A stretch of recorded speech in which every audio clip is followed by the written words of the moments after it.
हम लोग page number 4 पर थे।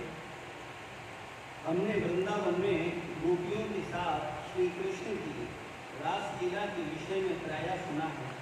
यह लीला भौतिक शरीरधारियों के बीच होने वाली साधारण विनिमय जैसी नहीं है। यह वस्तुतः दिव्य देहों द्वारा व्यक्त होने वाले भावों का विनिमय है। इस रहस्य को समझने के लिए मनुष्य को थोड़ा सा बुद्धिमान होना आवश्यक है, क्योंकि यथार्थ सुख को न जानने वाला मूर्ख व्यक्ति इस भौतिक जगत में ही सुख खोजता है। भारत में एक कथा है कि एक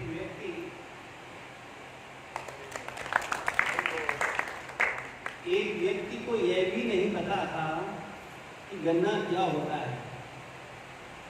ये तो चर्चा हो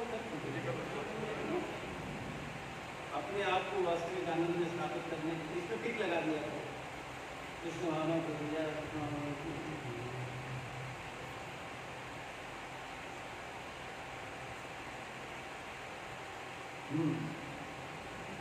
अपने आप को वास्तविक आनंद में स्थापित करने की प्रक्रिया यह कृष्ण भावनामृत की प्रक्रिया है। कृष्ण भावनामृत द्वारा हम सने सने अपनी वास्तविक बुद्धि का विकास करते हैं और जैसे जैसे हम आध्यात्मिक उन्नति करते हैं वैसे वैसे ही आध्यात्मिक आनंद का अनुभव सहज रूप से करने लगते हैं।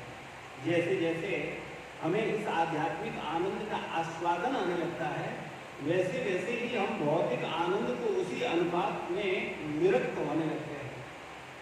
जब हम परम सत्य को समझने में प्रगति करते हैं तो स्वाभाविक रूप से ही हम इस झूठे सुख से विरक्त होने लगते हैं। कोई मानव अगर किसी न किसी प्रकार कृष्ण भावनामृत की उस स्थिति पर पहुंच जाता है तब परिणाम क्या होता है? यम लब्धा चापरम लाभम मन्यते नादिकम का यस्मिन स्थितो न दुखेन गुरु रामपि विचाल्यते। इस सुख को प्राप्त करके साधक फिर किसी सुख को बड़ा नहीं समझता। इस स्थिति में स्थिर होने पर वह बड़े बड़े दुख में भी विचलित नहीं होता। भगवद गीता 6:22। तो बड़ा महत्वपूर्ण पैराग्राफ है। अपने आप को वास्तविक आनंद में स्थापित करने की प्रक्रिया यह कृष्ण भावनामृत की प्रक्रिया है। हम सब कृष्ण भावनामृत का अभ्यास कर रहे हैं। कृष्ण भावनामृत का पर्पज क्या है? क्या पर्पज है? हाँ, अपने आप को असली सुख में स्थापित कर दें, असली सुख में पहुंच जाए। यही प्रभुपाद जी बोल रहे। क्या बोल रहे हैं? अपने आप को वास्तविक आनंद। यहाँ प्रभुपाद जी शब्द यूज कर रहे हैं वास्तविक आनंद। तो हम सब लोगों को खेल में लगता है, घूमने में लगता है, लेकिन वो आनंद आनंद नहीं है। इसीलिए यहाँ शब्द क्या यूज हो रहा है? वास्तविक। वास्तविक आनंद जो असली आनंद है। अपने आप को आप क्या चाहते हैं? वास्तविक आनंद में स्थापित करना चाहते हैं। तो अगर वास्तविक आनंद में स्थापित करना चाहते हैं तो वहां पहुंचने के लिए जो प्रोसेस है वो क्या है? कृष्ण भावनामृत। ठीक है, कृष्ण भावनामृत की प्रक्रिया है। कृष्ण भावनामृत द्वारा जब आप कृष्ण की भावना में रहेंगे, कृष्ण के प्रेम में रहेंगे, कृष्ण की सोच में रहेंगे, कृष्ण के विचारों में रहेंगे, तब क्या फायदा होगा? हम सने सने अपनी वास्तविक बुद्धि का विकास कर रहे हैं। आप सब लोग ऐसा महसूस कर रहे हो कि नहीं कर रहे? कितने लोगों को यह महसूस हो रहा है कि आपकी बुद्धि का विकास हो रहा है? ईमानदारी से एहसास हो रहा है? हाँ, यही बोल रहे हैं। क्या बोल रहे हैं प्रभुपाद जी? कृष्ण भावनामृत के द्वारा कृष्ण भावनामृत की क्लासेस करने पर सने सने अपनी वास्तविक बुद्धि जो मेरी यहाँ पर भी फिर शब्द आया क्या? वास्तविक बुद्धि का विकास। तो एक IIT में जा रहा है कॉलेज वो भी क्या बोलता है? बुद्धि का विकास कर रहा हूँ। लेकिन क्या वो विकास वास्तविक विकास है? इसलिए यहाँ क्या शब्द आता है फिर? वास्तविक विकास।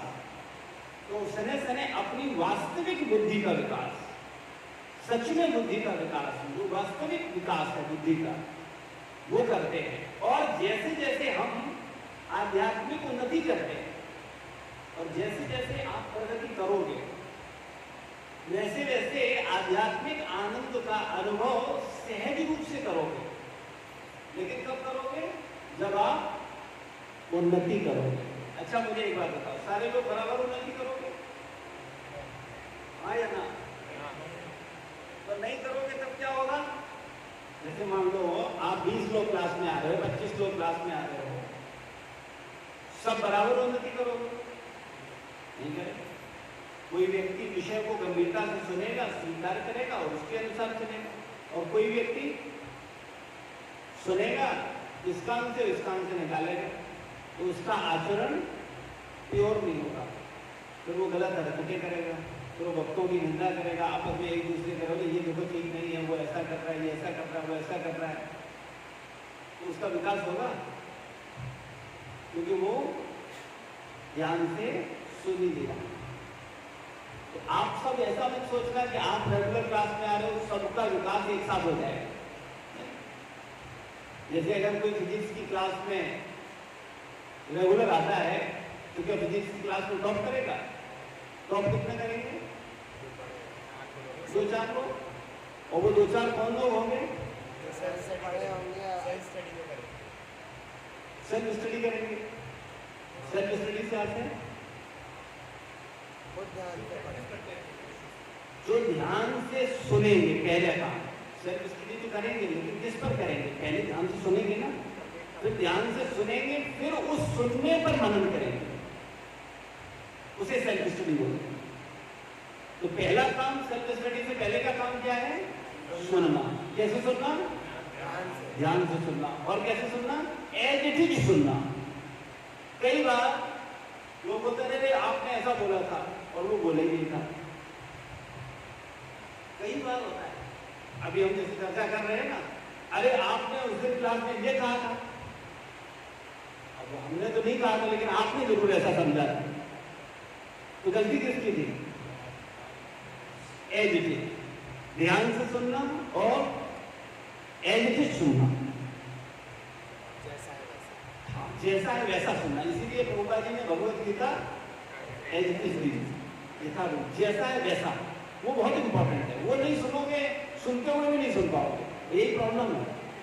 लोग 10 नहीं 20 साल सुनते हैं लेकिन एज इट इज नहीं सुनते, इसीलिए वो क्या करते हैं, कभी नहीं सुधर पाते। और कई बार आपको देखने को मिलता है कि 10 साल पुराना भक्त ये क्या बोल रहा है, 12 साल पुराने भक्त है, ये ऐसा कैसे कर सकते हैं? अब वो क्यों कर रहे हैं? क्योंकि 12 साल तो दिए उन्होंने, लेकिन एज इट इज सुना नहीं।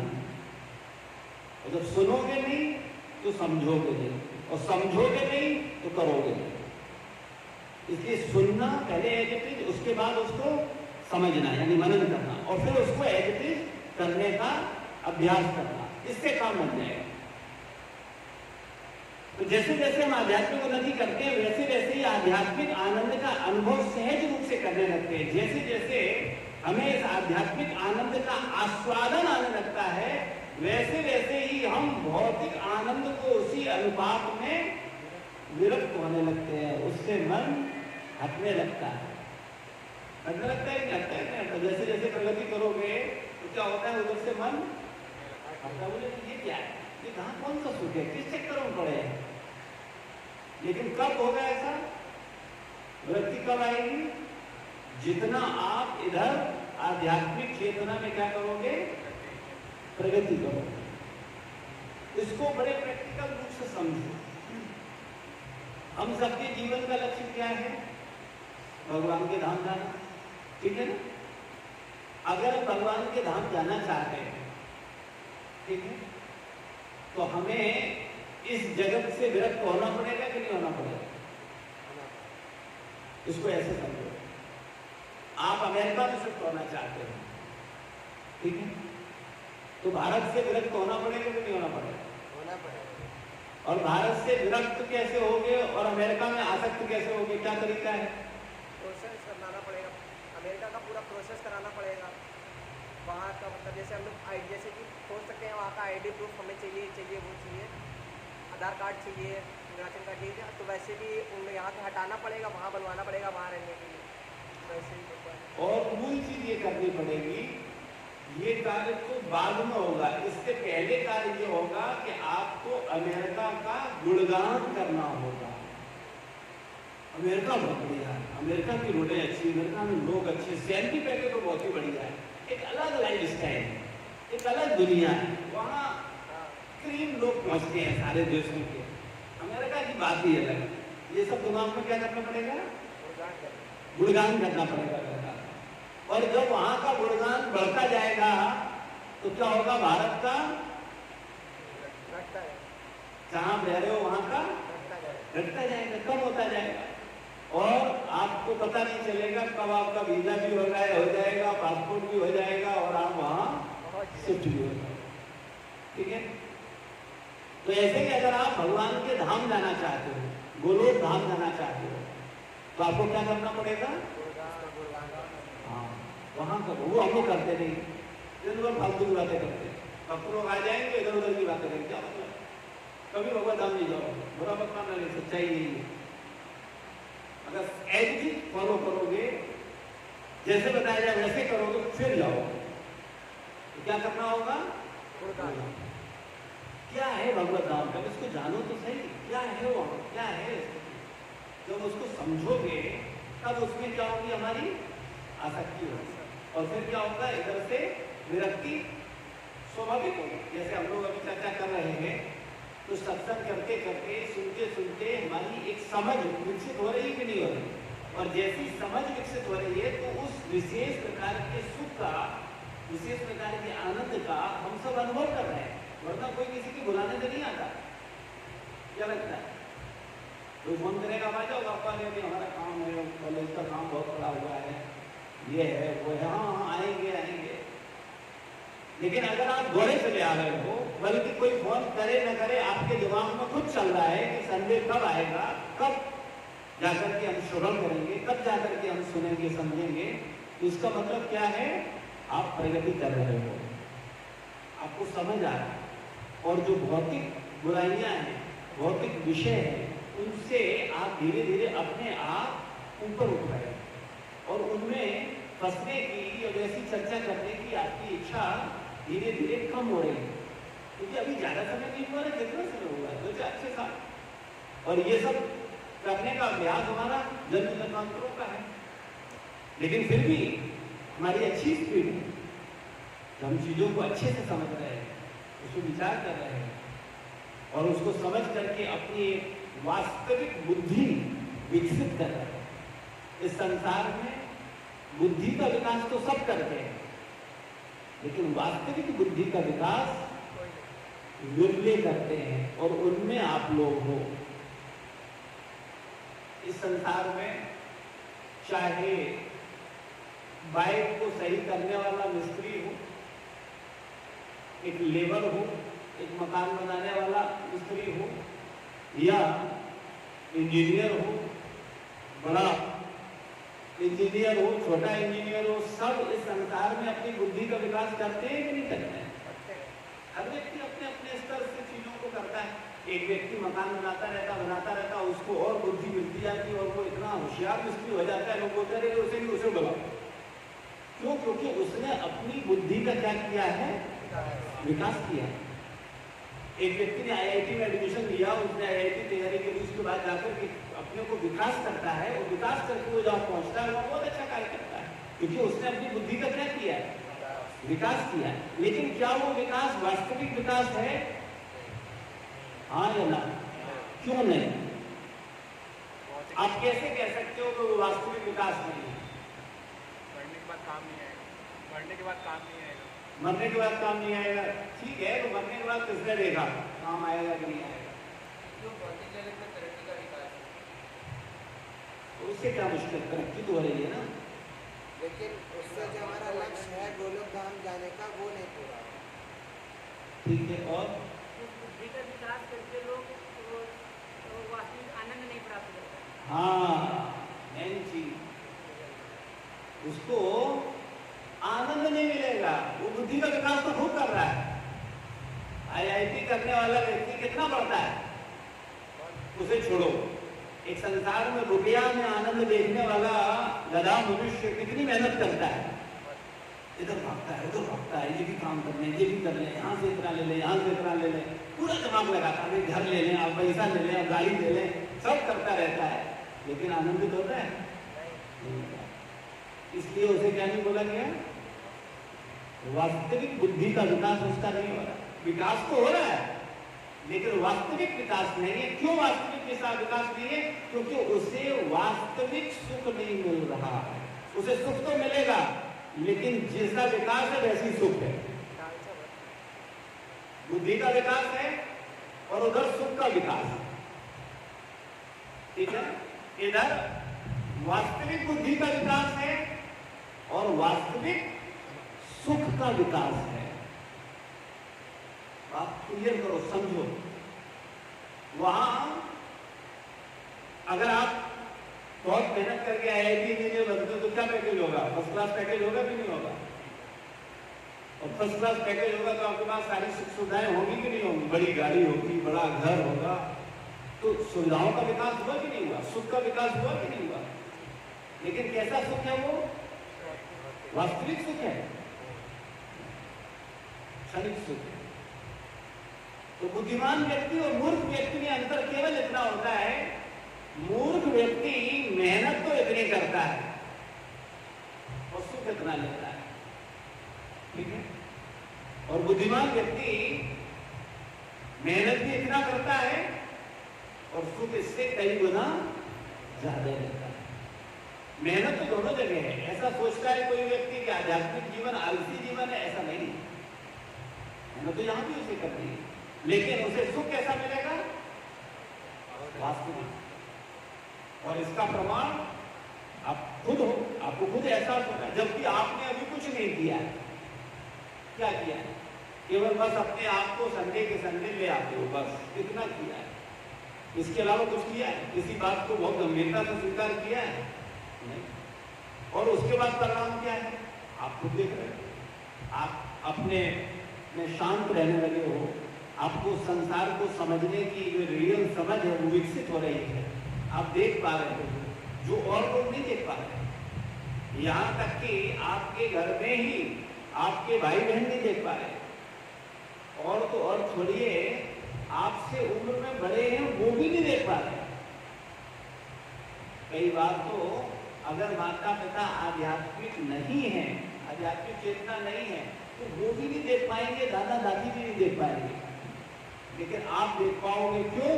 क्योंकि आपने उस शिक्षा को लेकर के एक विशेष प्रकार की समझ को विकसित किया। जैसे आपने MBBS किया, MD किया, तो आप वायरस को समझ पाओगे, देख पाओगे, क्योंकि वायरस को समझने में आपने बड़ी स्टडी की है। आपके पिताजी समझ पाएंगे, मैं तेरा बाप हूं।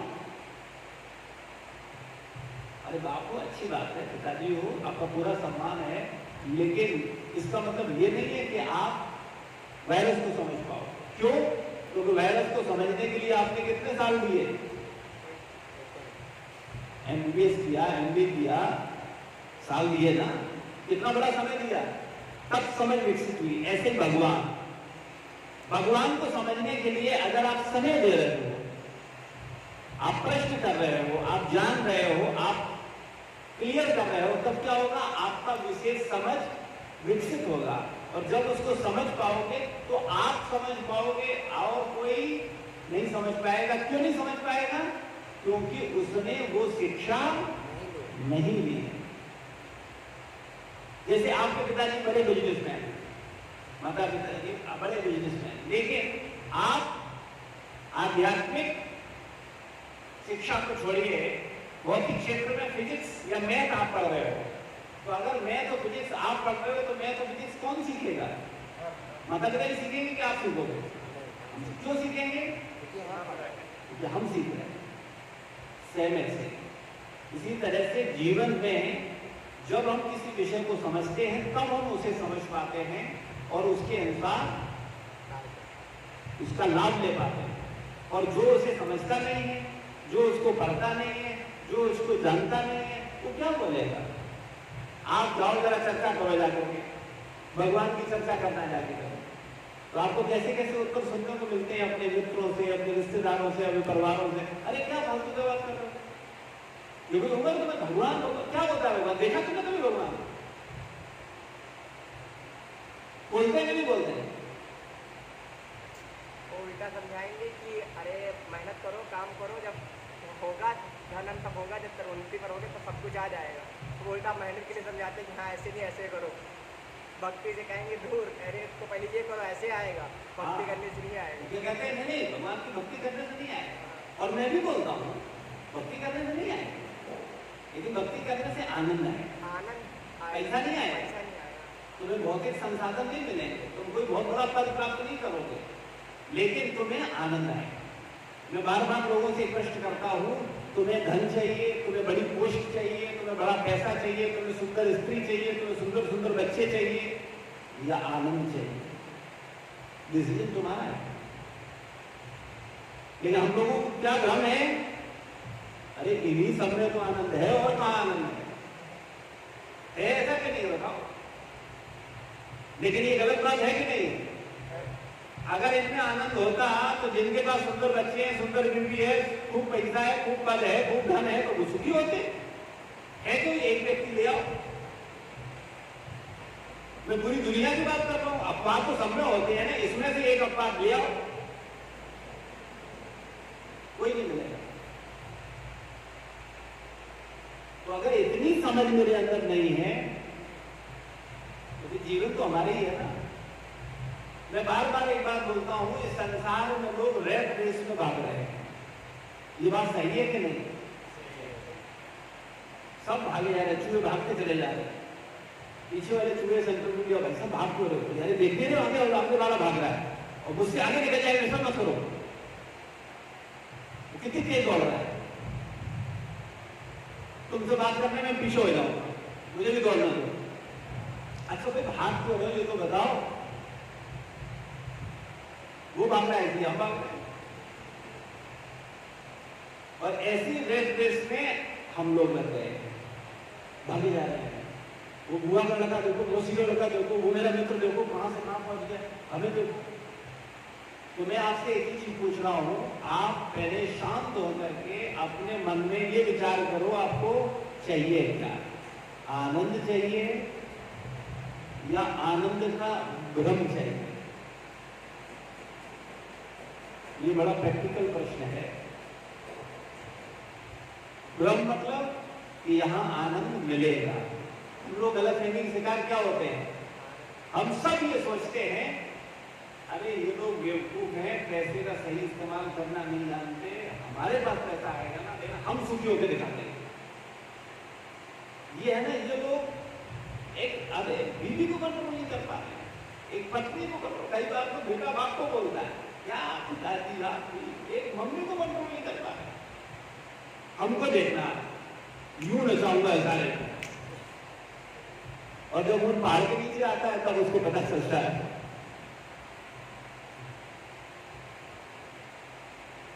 ये असलियत है संसार की, सच्चाई। हम लोग इसी भ्रम में रहते हैं, नहीं हम तो कर लेंगे, वो नहीं कर पाए हम कर लेंगे।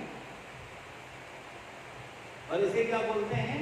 मिथ्या अहंकार, झूठा अहंकार, जिसके कारण हमको लगता है अरे कोई नहीं कर पाया, हम कर पाए। अरे कोई नहीं कर पाया तो तुम सही डायरेक्शन में कर लो ना, वहां निश्चित सफलता मिलेगी।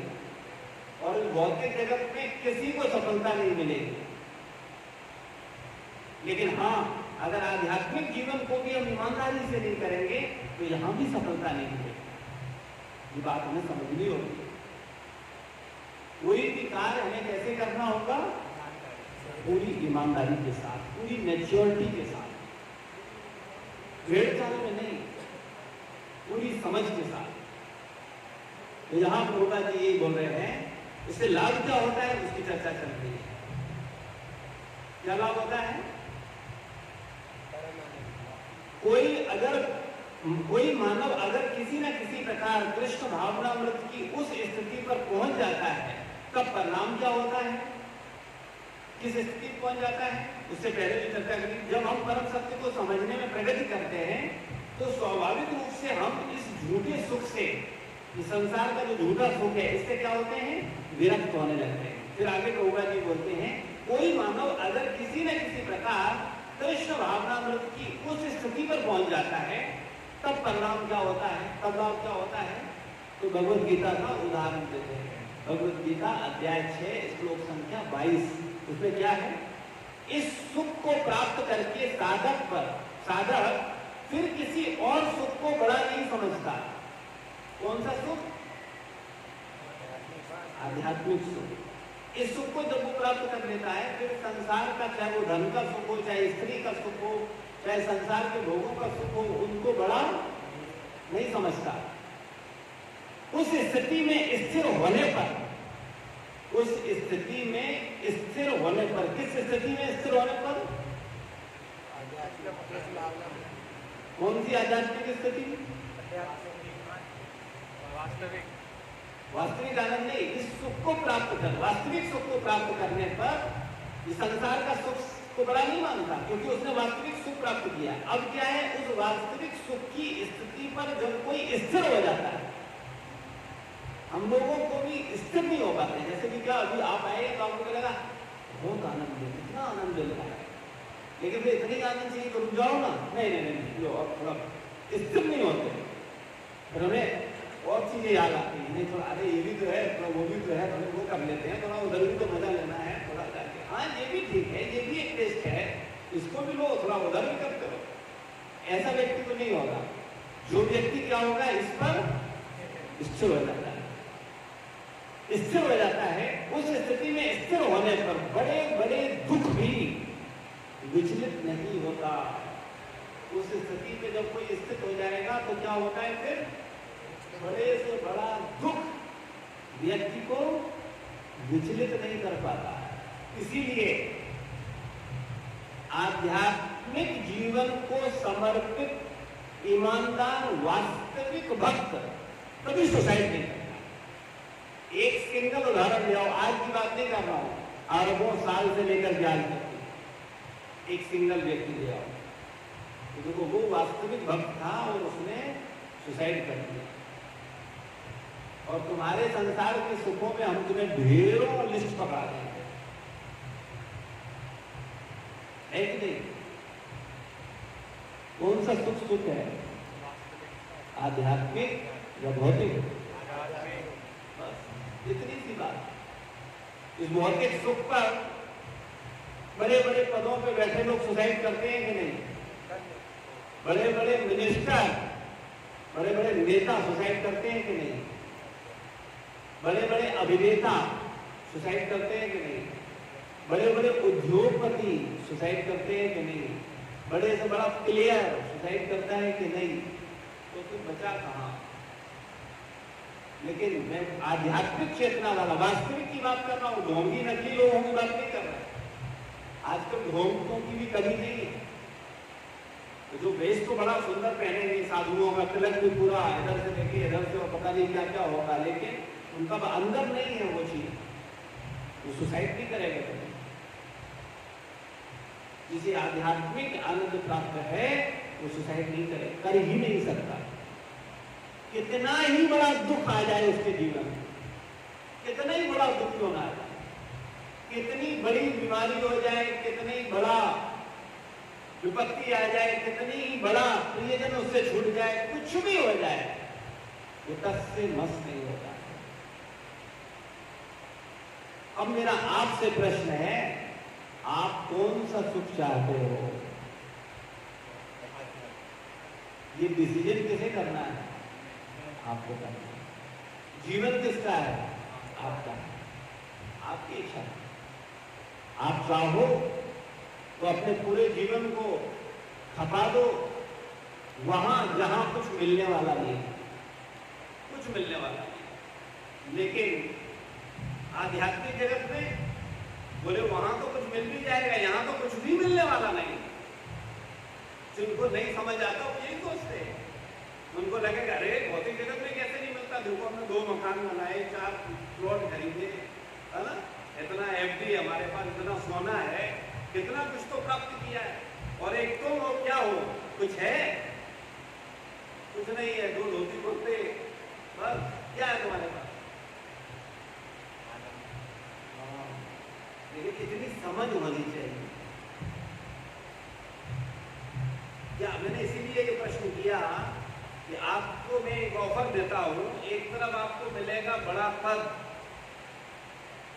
बड़ा सैलरी, सुंदर स्त्री, सुंदर बच्चे, सुंदर मकान, सुंदर गाड़ी, सुंदर नाम, प्रतिष्ठा, यश, और एक तरफ आनंद। क्या चाहिए?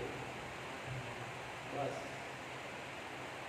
ये समझ विकसित हो गई किसके अंदर, वो व्यक्ति वास्तव में अपने जीवन को बदल सकता है और लक्ष्य को प्राप्त कर सकता है। लेकिन आनंद इतना सस्ता नहीं है कि किसी भी एरे गहरे नट्टू गहरे को मिल जाए। अरे संसार का मर्सिडीज का सुख कोई लेना चाहे आसान है? जबकि कैसा सुख है? क्षणिक है कि शाश्वत है? क्षणिक सुख को स्वाद प्राप्त करने के लिए एड़ी चोटी का जोर लगाना पड़ेगा, तब भी नहीं होगा, जबकि कोई बहुत बड़ी चीज नहीं है। और आध्यात्मिक सुख कैसा है? नित्य सुख है, वास्तविक सुख है। तो वो उसे प्राप्त करना इतना सरल होगा कि कुछ भी करो और रुपया तो प्राप्त हो जाएगा। लेकिन इसमें लाभ क्या है कि आपको बड़े से बड़ा दुख दुखी नहीं कर पाएगा, ये सबसे बड़ी उपलब्धि है। यानी आप इतने सुखी हो चुके हो कि दुख आपको स्पर्श नहीं कर पा रहा, वो आपको छू नहीं पा रहा, आपको परेशान नहीं कर पा रहा। श्री प्रभुपाद की जय, गुरु महाराज की जय, समस्त भक्तवृंद की जय। कोई प्रश्न, कोई जिज्ञासा?